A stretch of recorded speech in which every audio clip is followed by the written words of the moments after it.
kompleto pag-enjoy na aking mga anak. Dinakay po natin sila sa bangka. First time po sa kanilang talambuhay na makasakay sa ganito. Isa po naiwan na ayaw magpaitim. Ayan. Ayan po tayo. Ayan, Tundaligan. Tundaligan. Ayan.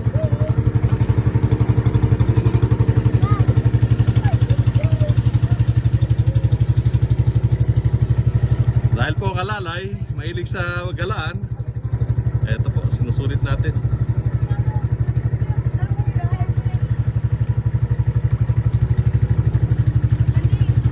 Bali, 50 pesos po per person.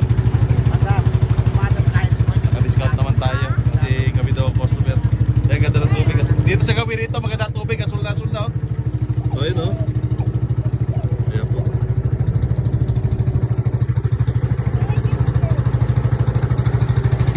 Hello! Teng! Sisigilin kita kay Kakay.